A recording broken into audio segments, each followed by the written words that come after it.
Saludos y bienvenidos a Átomos y Bits. Estamos aquí hoy también para seguiros hablando de ciencia y de tecnología, también de un tipo de yoga muy especial, porque a nosotros nos encanta el yoga, pero claro, el yoga de Lenovo, porque no sé si conoces que Lenovo tiene esa línea yoga, un diseño atrevido, con un sonido intenso, con una manera de pensar y de funcionar inteligente, con todos los diseños más novedosos y, por supuesto, con el contenido tecnológico importantísimo para que nunca te deje tirado el ordenador y puedas seguir adelante con todos tus proyectos. Tienes el portátiles 2 en 1, innovadores, como tienes Smart, o los Slim, portátiles ultra finos, que combinan estilo, fabricación mejorada, diseño ultraplano y entretenimiento inmersivo. Y también los sistemas todo en uno. Son los sistemas Yoga de Lenovo, tecnología de leyenda. Con Lenovo arrancamos una semana más nuestro Átomos y Bits. Lo hacemos con Esteban Novillo en la realización técnica. Enseguida saludamos a José Manuel Nieves y desde aquí el micrófono también. Hola, buenas, de Pedro Palmay.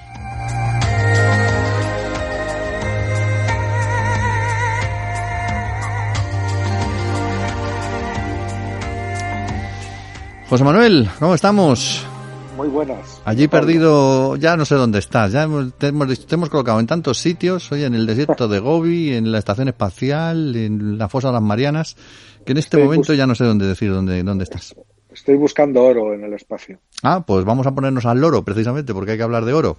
He oído decir que hay más oro del que debería haber en el universo, y eso me tiene muy intrigado y me hace pensar si yo podría encontrar un poco. Claro, exactamente. Es una investigación muy sesuda y muy concienzuda que han hecho un equipo de investigadores para explicar el origen de los elementos, ¿no? Sabemos que todos los elementos de los que estamos hechos nosotros se fabricaron en los núcleos, en los corazones de las estrellas, que tienen hornos nucleares que van generando elemento tras elemento.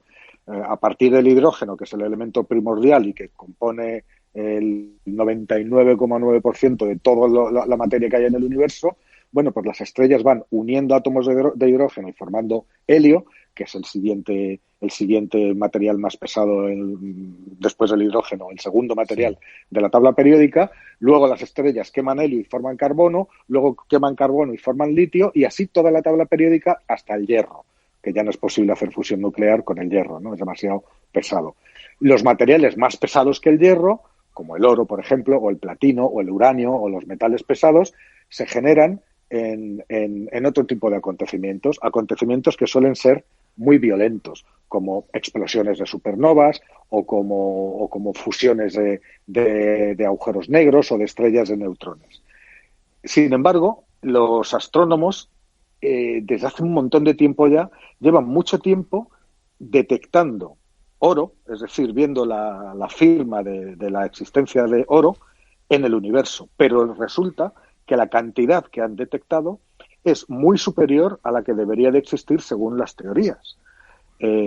La conclusión es que algo, no sabemos todavía el qué, debe de estar fabricando ahí arriba grandes cantidades de oro, pero nadie sabe todavía qué es ese algo, ¿no? ¿Cómo sabemos cuánto es la cantidad exacta de oro que debe de haber? O sea, ¿cómo saben los astrónomos que pues debería haber, yo qué sé, 1.000 toneladas y hay 3.000? Pues ahora te cuento. Mira, el problema es este, ¿no? El oro es un elemento y eso es un elemento, lo cual quiere decir que no se puede fabricar a partir de reacciones químicas normales, ordinarias. Los alquimistas lo estuvieron intentando durante siglos, pero no lo consiguieron, ¿no?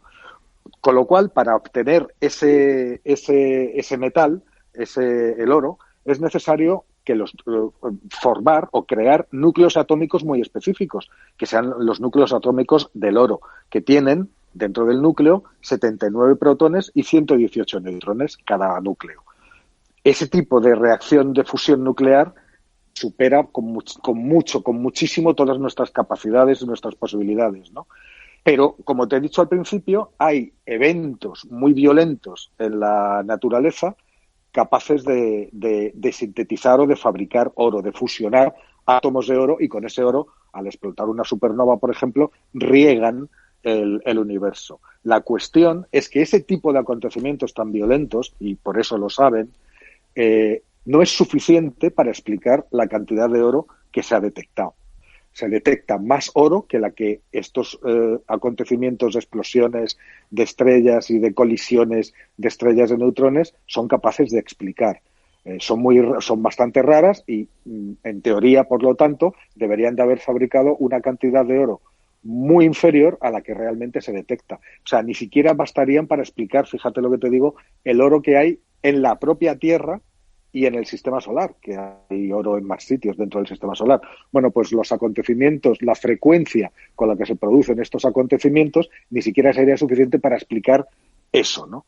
Y ahora, en el estudio actual, ya el colmo de los colmos, acaba de demostrar que el principal candidato para fabricar oro, que son, como te he dicho, las colisiones de estrellas de neutrones, sí, en absoluto es suficiente para explicar la abundancia que hemos observado. ¿Qué han hecho los investigadores? Desmenuzar todas las posibilidades, ¿no? Entonces, entre ellas, pues bueno, efectivamente está lo de las estrellas de neutrones, añadiendo a las estrellas de neutrones la capacidad de formar oro de ciertos tipos de supernovas, que también durante la explosión de una supernova se generan una cantidad de energía tan enorme que se pueden crear esos átomos de oro, ¿no? Pero claro, no todas las supernovas que hay ahí arriba son capaces de generar oro. Tienen que ser las más masivas de todas, o sea, las estrellas muy masivas, que tengan la capacidad de fusionar y de crear, en el momento de morir esa estrella, en forma de supernova, de explotar, el oro. Y eso no es nada, como te digo, no es nada común, porque este tipo de supernovas son la minoría. Y en muchas supernovas, además se sabe que lo que forman detrás de sí no dejan una estrella de neutrones. Una estrella de neutrones es el núcleo muy denso de lo que fue una estrella normal, digámoslo así, que se ha colapsado o que ha estallado en forma de supernova, y entonces queda eso. Pero no todas las supernovas dejan detrás al núcleo desnudo de la estrella, que después, si se junta con otros núcleos, puede formar oro, sino que muchas de ellas se convierten directamente en agujeros negros, con lo cual incluso todo el oro que podrían haber fabricado durante la explosión, al final el agujero negro se lo traga, con lo cual no estaría disponible en el espacio y no lo observaríamos, ¿no? Vamos, que total, que ni siquiera sumando todas las posibilidades ni las colisiones estelares de estrellas de neutrones, ni los distintos tipos de supernova capaces de generar oro, ni sumándolo todo, se llega ni a una parte, ni siquiera a un porcentaje significativo del oro que realmente hay ahí. Hay ahí fuera y que lo podemos ver y que lo podemos detectar con espectroscopios, ¿no? Miramos y vemos que ahí están las firmas de distintos elementos y entre ellas está la del oro. ¿Qué es lo que pasa? ¿Qué es lo que pasa ahí? Pues no lo sabemos. Fíjate que este mismo estudio ha servido, o sea, sabemos que es un estudio bueno porque han conseguido con éxito explicar cómo se forma y la abundancia detectada de otros tipos de materiales, de elementos, por ejemplo, que son tan ligeros como el carbono 12, que tiene 6 protones y 6 neutrones, o elementos tan pesados como el uranio 238, que tiene 92 protones y 146 neutrones. Es decir, lo que predice el modelo hecho por estos investigadores ha acertado al predecir la cantidad observable de elementos tan dispares como los que te he contado, e incluso de elementos mucho más raros como por ejemplo el estroncio, ¿no? Que se produce también por la colisión de estrellas de neutrones, pero el modelo de estos investigadores predice una cantidad de estroncio en el espacio liberado por estas colisiones que coincide exactamente con lo observado. El problema sigue siendo el oro. No saben de dónde sale tanto oro. Con lo cual, la única conclusión posible, y eso es lo que dice el estudio, es que ahí arriba hay algún proceso desconocido para nosotros todavía, que está fabricando todo ese oro de sobra con respecto a lo que debería de haber según las teorías actuales, ¿no? Incluso es posible, es una posibilidad que apuntan los autores, que en realidad las estrellas de neutrones estén fabricando mucho más oro del que creemos, pero para ello tendría que ser a través de un proceso que también nos es desconocido. Así que no lo sabemos. Si el oro ya tenía valor, pues ahora lo tiene más todavía porque no se sabe muy bien de dónde viene. Se sabe, como te he explicado, que hay eventos que pueden fabricar oro y que de hecho fabrican oro, pero desde luego no en las cantidades en las que lo observamos. Pues ahora Misterio. habrá un Rey Midas espacial por ahí fabricando planetas de oro y creando oro y oro y oro y más oro. Bueno, pues a ver si encontramos algún trocito que nos solucione la vida. Sí, bueno, muy, muy interesante me parece. Sí, seguimos mirando hacia las estrellas, seguimos mirando hacia arriba, en este caso hacia varias galaxias, porque se ha descubierto cómo alimentan, cómo dan de comer, o mejor dicho, cómo se las come un agujero negro bastante grande que se ha encontrado en estas últimas fechas, ¿no? Sí, bueno, este es otro de los grandes misterios que, gracias a esta investigación que vamos a comentar ahora, es posible que esté en vías de solución. Y te explico. Desde hace muchísimos años, los astrónomos, ya sabes que cuanto más lejos miran en la distancia, en el espacio, también más lejos miran en el tiempo. Sí. Es decir, un objeto más distante también es un objeto más antiguo. La razón de esto, para nuestros oyentes, es que la velocidad de la luz no es infinita y la luz, cuando sale de un sitio, tarda un tiempo en recorrer la distancia que la separa de nosotros. Por eso, nosotros cuando vemos brillando una estrella, estamos viendo la luz que emitió la estrella y que ha tardado X tiempo en llegar. Ejemplos prácticos. El propio Sol que lo tenemos aquí al lado, bueno, pues la luz del Sol tarda 8 minutos en llegar a la Tierra. Es decir, cuando nosotros miramos al Sol, no hay que hacerlo directamente, pero en fin, cuando miramos al Sol, cuando vemos el Sol, lo que estamos viendo es la luz que emitió hace 8 minutos, que justo en este momento está llegando. Es decir, estamos viendo el Sol como era, no en este instante, sino hace 8 minutos. Si nos vamos a las estrellas que están mucho más lejos, la estrella más cercana, por ejemplo, Alfa Centauri, está a 4,2 años luz. Es decir, la luz que estamos viendo ahora, procedente de esa estrella, ha tardado 4,2 años en llegar, con lo cual nos está enseñando cómo era esa estrella hace 4,2 años cuando la luz que vemos ahora salió de allí. Para objetos mucho más distantes ya, ni te cuento, ¿no? Si estamos, esta estrellita Alfa Centauri está aquí al lado, pero imagínate si ya vemos la luz de otra galaxia, como Andrómeda, que es la que tenemos más cerca. Bueno, pues Andrómeda está a 2,5 millones de años luz. Con lo cual, cuando la miramos y cuando la vemos, estamos viendo la luz que salió de allí hace 2,5 millones de años, que es el tiempo que ha tardado en llegar hasta nuestros telescopios para que podamos verla. Si seguimos hacia atrás, resulta que se han detectado galaxias muchísimo más lejos, a miles de millones de años luz. Las más lejanas están casi a 13.000 millones de años luz, es decir, cerca del Big Bang, que se produjo hace 13.700 millones de años, ¿vale? Entonces, a esa distancia tan inconmensurable, tan enorme, que estamos mirando hacia un pasado remoto del universo, cuando el universo apenas tenía una fracción de la edad que tiene ahora, bueno, pues han encontrado un misterio enorme, que hay enormes agujeros negros a menos de 1.000 millones de años de producirse el Big Bang, es decir, a más de 12.000 millones de años luz de distancia de aquí, pues hay agujeros negros gigantes, supermasivos, ahí, en esa época tan de juventud del universo, ¿no? Uh-huh. Y la cuestión es que si es verdad que los agujeros negros, como pensamos, van creciendo paulatinamente y se van haciendo más y más grandes a medida que van devorando la materia que tienen alrededor, ¿cómo pudieron esos gigantes de miles de millones de veces la masa del Sol haber crecido tanto en tan poco tiempo? ¿De dónde han sacado la materia prima para hacerse tan grandes tan deprisa, ¿no? Esa es una de las grandes preguntas de la cosmología actual. Bueno, pues ahora, en este estudio, por primera vez, un equipo de astrónomos, algunos de ellos italianos, tenemos a un español también, a un investigador del ICREA, del Instituto Catalán de Investigación y Ciencias Avanzadas, que se llama Lluís Companys. Bueno, pues han encontrado por primera vez una telaraña de 6 galaxias Uh-huh. Allí, cuando el universo tenía menos de 1.000 millones de años de edad, 6 galaxias alimentando a un agujero negro. Alimentando quiere decir que están unidas por filamentos al agujero negro y que la materia fluye hacia el agujero negro. Es como una especie de red de 6 galaxias conectadas todas por estas especies de tubos al agujero negro, y el agujero negro está creciendo de esa manera, ¿no?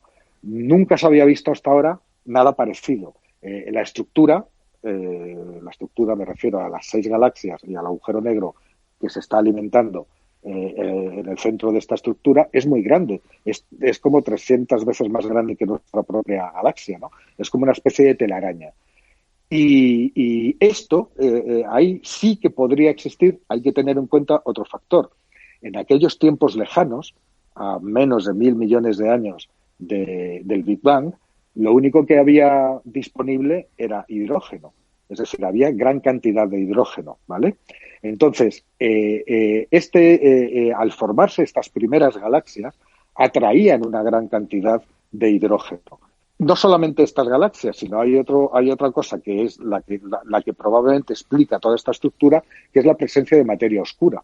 Sabemos que todas las galaxias tienen enormes halos de materia oscura que no la podemos ver, pero sabemos que está ahí porque actúa gravitatoriamente, es decir, ejerce gravedad sobre las galaxias y las obliga a moverse en un modo determinado y que no se corresponde con lo que deberían moverse si solo tenemos en cuenta la materia que sí podemos ver. Sabemos que la materia oscura está ahí, sabemos que es 5 veces más abundante que la propia materia normal, la que fabrica las galaxias, y entonces ese hidrógeno primordial más la materia oscura que también había ahí, que no la vemos pero que podemos adivinar su presencia, ayudaron a formar estos filamentos de hidrógeno que van alimentando tanto a las propias galaxias que están encima de esos filamentos como a los agujeros negros, ¿no? La pregunta es, claro, ¿cómo es posible que no nos hayamos dado cuenta hasta ahora de que esto estaba ahí? Y la respuesta es muy fácil. Para ver esto, para ser capaces de ver esto, esas 6 galaxias que han encontrado están en el límite, justo en el límite de lo que la tecnología actual de telescopios es capaz de percibir. Es decir, es muy probable que haya muchas otras galaxias que son más débiles, que brillan menos, son más pequeñas y brillan menos, y que los telescopios sencillamente no las pueden detectar. Para detectar estas 6 ha hecho falta exprimirle el zumo a uno de los mayores telescopios del mundo, que es el Very Large Observatory, un telescopio gigantesco que forma parte del Observatorio Europeo del Sur, que está en Chile, bueno, uno de los mayores telescopios del mundo, exprimirle, como te digo, el zumo al máximo, hacer un montón de observaciones de lo mismo, aplicarle una serie de algoritmos para ser capaces de percibir estas galaxias que están en el límite de lo observable con nuestra tecnología.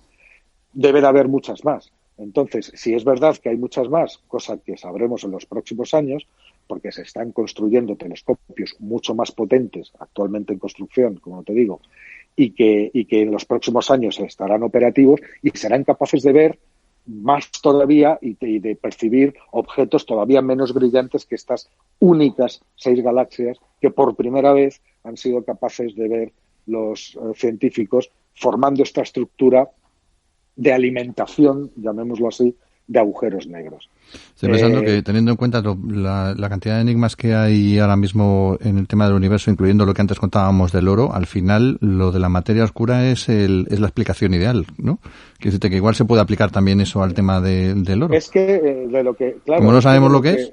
Bueno, no creo que tenga que ver con el problema del oro, no se me ocurre cómo, pero desde luego con este que estamos hablando ahora sí, porque lo que sí sabemos, aunque no lo hemos encontrado, aunque nadie ha encontrado materia oscura, aunque no sabemos ni siquiera de lo que está hecha, porque nadie ha encontrado un átomo o una partícula de materia oscura, no sabemos cómo son, hay teorías, pero nadie ha descubierto ni las partículas que lo forman, ni nadie ha podido coger un trozo, digámoslo así, ni ver un trozo de materia oscura.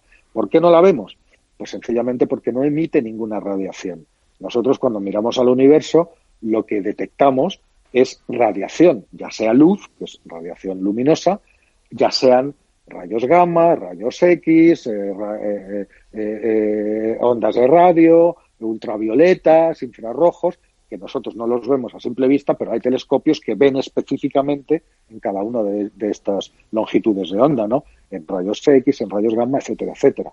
Bueno, pues la materia oscura no emite nada en ninguna longitud de onda, de nada, con lo cual ningún telescopio puede detectar nada de materia oscura. Y como te he dicho antes, sabemos que está ahí. ¿Por qué? Porque ejerce gravedad, es decir, obliga a que las cosas que sí que vemos se muevan en la forma en que vemos que se están moviendo. No hay materia normal visible que pueda obligar o que pueda hacer que las galaxias o incluso las estrellas dentro de las galaxias se muevan como vemos que se mueven. Hace falta materia adicional, hace falta más gravedad que la que proporcionan la materia que sí podemos ver.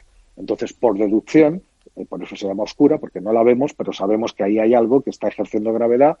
Ese algo se ha cuantificado a partir de los movimientos de las cosas que sí podemos ver, se deduce qué cantidad de esa materia que no vemos es necesaria para que las cosas se muevan de la forma en que vemos en que lo hacen, y entonces se ha visto que es incluso hasta 5 veces más abundante que la materia visible del universo. Es decir, toda la materia que hay en el universo, la materia, luego la energía es otra cosa, la materia se divide en un 80% de materia oscura y un 20% de materia visible.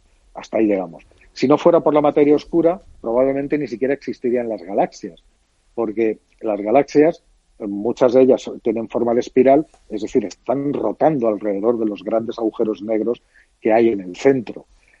Bueno, pues si no hubiera materia oscura, no podría mantenerse esa estructura. La rotación de las estrellas es tan rápida que saldrían disparadas hacia el espacio vacío. No se quedarían en órbita alrededor del agujero negro central. El agujero negro central por sí solo no tiene gravedad suficiente como para retener cientos de miles de millones de estrellas.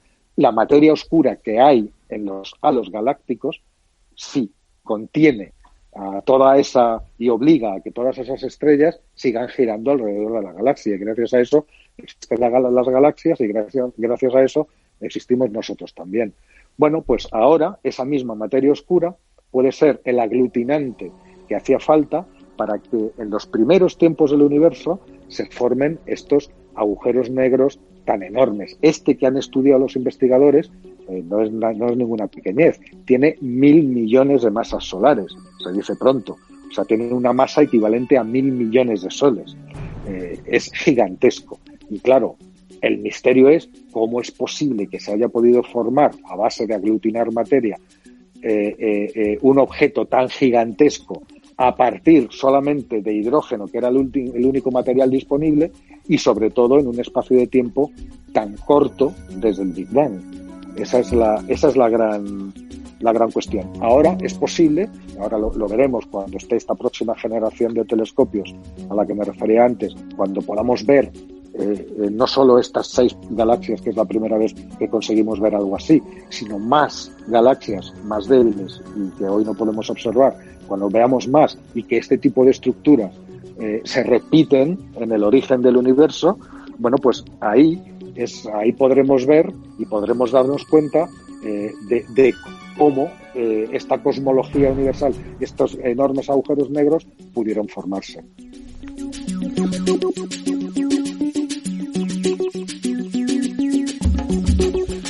El gran misterio y la gran cuestión es cómo se nos va el tiempo de las manos, porque el programa avanza, nos queda ya muy poquito tiempo y queremos dedicar también nuestra sección de tecnología hoy, no queremos quedarnos en ella porque hay que hablar del desembarco de Oppo, de varios móviles de su nueva familia, Reno 4, así que vamos a bajar un poco de las estrellas y de los agujeros negros a la tecnología que tenemos en la mano. ¿Cómo lo llevas? ¿Estás ya aquí? ¿Hemos conseguido recuperarte desde el cielo estelar? Sí, claro, estoy, no he dejado de estar. Ahí estás. No, hombre, lo digo porque como estamos ahí perdidos muchas veces en las estrellas y ahora nos vamos a la tecnología. Bueno, tenemos muy poquito tiempo para hablar de esa nueva familia, de Reno 4. ¿Ha llegado ya? ¿Están ya disponibles al mercado español? Sí, van a estar disponibles ya estos días y bueno, como tenemos poco tiempo como siempre, pues bueno, lo único decir que dentro de la batalla de la telefonía móvil, la gama media, y cuando digo gama media me refiero a terminales que hace un año eran de gama alta, son excepcionales, con prestaciones excepcionales. La guerra está en la gama media y que todas las marcas están inundando el mercado de excelentes terminales de gama media que van entre los 200-300 euros y no superan los 700, ¿no? Bueno, Oppo ha hecho sus deberes también y acaba de meter 3 de su familia Reno 4, que son el Reno 4 a secas, el Reno 4 Pro y el Reno 4 Z. Desde luego, son terminales que no renuncian absolutamente a nada y que además incorporan tecnologías muy novedosas. Ellos los venden, fíjate, como cámaras de cine portátiles. O sea, ya no te hablo de una simple cámara de fotos, porque, por ejemplo, los sistemas de vídeo son tan sofisticados, disponen de una capacidad de edición tan buena y de una serie de filtros cinematográficos tan buenos que se los aplicas y directamente haces un vídeo pues para que parezca más antiguo o para que tenga determinada tonalidad, en fin, que puedes hacer grabaciones que se parecen a las películas, o sea, realmente profesionales, ¿no? Y como te digo, los precios están muy contenidos. Tenemos el Pro, por ejemplo, el Pro se queda en 600 euros, que no está mal. El inmediatamente posterior se queda en 400, que es el Reno 4 sin Pro. Y luego hay una versión más baratita que cuesta cerca de 300 euros, que van perdiendo prestaciones, pero que todos conservan un baremo, un límite de calidad excepcional. Y, por supuesto, y esta es otra cosa importante, todos los terminales, incluso los más baratos de los que te he comentado, todos son 5G ya. Con lo cual es una forma de democratizar el 5G para que el 5G baje a la gama media, no se quede solamente en las gamas altas y que poco a poco vaya calando entre los usuarios, ¿no? Y con una carga rápida, además, según veo.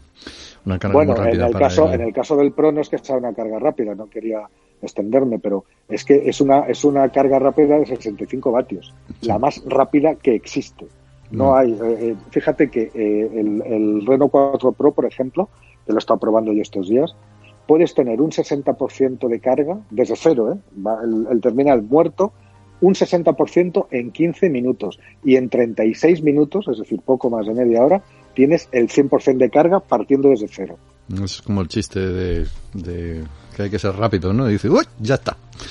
Bueno, estamos en el final del programa y en Lenovo, entre otras cosas, hay que recordar que también tienen realidad aumentada, realidad virtual, tienen esos desafíos Jedi o Jedi de los Star Wars, tienen también la experiencia de realidad virtual inmersiva del Mirage Solo y el Mirage Cámara, tienen el Lenovo Explorer con auriculares inmersivos para Windows Mixed Reality, tienen de todo. En Lenovo tienes ese apartado especial en el que ver todas las características y los precios de la realidad aumentada y la realidad virtual en lenovo.com, tecnología de leyenda. José Manuel Nieves, gracias por haber estado con nosotros una semana más. Gracias. Y volvemos en 7 días. Gracias, ¿no? A ti, nos vemos en una semana. Muy bien, pues Esteban Novillo se ha encargado hoy de la realización técnica. En nombre del equipo, saludos de Pedro Pablo May y seguimos disfrutando de la ciencia y de la tecnología a través de átomos y bits. Volvemos pues en una semana.